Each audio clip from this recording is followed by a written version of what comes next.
صباح الخير عليكم حبيباتي، صحايتكم عيدكم مبارك. ان شاء الله تكونوا عيدتوا بخير وعلى خير، ان شاء الله تكونوا كامل والاهل تاعكم بصحه جيده، وان شاء الله يكون جاز عليكم العيد بصحه والهنا ان شاء الله في حياتكم وحياة كامل وليداتكم والناس اللي تحبوهم ان شاء الله يا ربي. دائما متواصلين في اطار الوصفات اللي نعاود نحطهم في اليوتيوب. هاد الوصفات يعني اللي كنت درتهم في العيد الفطر مي بصح تاخرت عليهم نظرا للعمل الكثير اللي طاح عليا. معليش، المهم نحطه لكم، ما لقيتهمش في هذا العيد راح تلقاوهم في مناسبات واحد اخرين. درت هاد البراسليات اللي هاد الوصفه قديمه بزاف، وكانت كنا نديروها على شكل يعني دائره، نحشيوها ونغلقوها في الاطراف ونديروها في المعجون وفي الكوفريط. انا بدلت لها الشكل تاعها ودرت لها شكل براسليات، يعني باش نعطي لها شكل حديث شويه بزاف بنينه وتجيب التمر من الداخل. نبداو في وصفتنا على بركه الله. واش عندنا كيلة تاع مارغرين. استعملوا المارغرين اللي ما تكونش فيها بزاف الماء. نروحو نضيفو نفس الكيلة زيت. تحبوا تكيلو بلا بواط تاع المارغرين تاع اللي توزن 250 غرام، ولا تحبوا بكيلة صغيرة لانها تقطع بزاف. قلت لكم درت كيلة تاع مارغرين فوقها كيلة تاع زيت نضرب مليح، ومن بعد نروح نضيف كيلة تاع سكر ناعم ونزيد نضرب مليح، ومن بعد نروح نضيف كيلة تاع الحليب ونزيد نضرب مليح. شفت راكو تشوفوا انا كيلت بهذا الطبسي صغير لاني ما حبيتش ندير كميه كبيره. وشوفوا شحال تخرج لي لاباط، يعني تخرج لي ما شاء الله طبسي يعني صغير صغير فريمون صغير. هذاك اللي نستعملهم يعني في التصوير.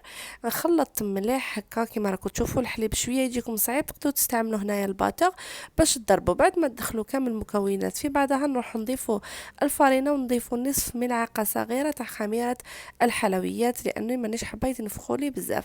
نروح نخلط كامل المكونات ونبدا نجمع بالفرينه شيئا فشيئا حتى تتكون عندي عجينه يعني متماسكه، ما تيبسوهاش بزاف باش يجيكم طريه من الداخل. دوك تشوفوا النتيجه تاع العجين اللي تحصلت عليها. فوالا البنات، هاي لك النتيجه تاع العجينه اللي تحصلت عليها. هنا راح نزيد لها برك شويه فرينه لاني حسيتها ناقصه شويه. ومن بعد نروحوا نخدموا التمر تاعنا. التمر تاعنا من الافضل تختاروا النوعيه هذيك تاع البطانه كما نقولوا حنا، يجيكم خبيها عفوا يجيكم خير بها مليحه. درت شويه زبده، ملعقه صغيره تاع زبده، ورحت درت هاد الشوكولاته تاع اللي يشربوا بها الاطفال الصغار الحليب، ونبدا ندخل الشوكولاته فيها، ندخل حتى تولي الشوكولاته هي الغالبه في الذوق على التمر. راح تعطيكم واحد الذوق يعني بزاف بنين.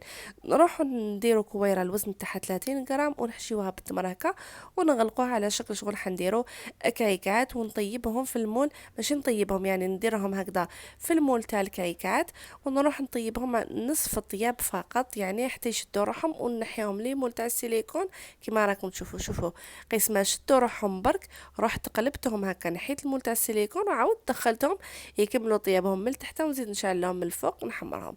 هنا المعجون كنت سخنته وضفت له خففته بالمزهر، لازم تخفوه مليح بالمزهر باش ما يرفد لكمش بزاف. تروحوا ديروا هكذا وترمدوه في الكوفريت انا خيرت النوعيه تاع الشوكولاته السوداء. شوفوا كيفاش راهو اسود. ونروح ندير هكذا نغلفهم كامل بالكوفريت تاعي، وزينتها بالورده تاع التمر. هذيك الورده كنت درتها في المول تاع السيليكون، نحطها شويه في المجمد تشد روحها ومن بعد نخرجها. شوفوا شحال جا الشكل تاعها بزاف شباب ان شاء الله. هذه هي وصفاتي اليوم حبيباتي، ان شاء الله تكون عجبتكم. تهلاو في روحكم في فيديوهات مقبله ان شاء الله. سلام.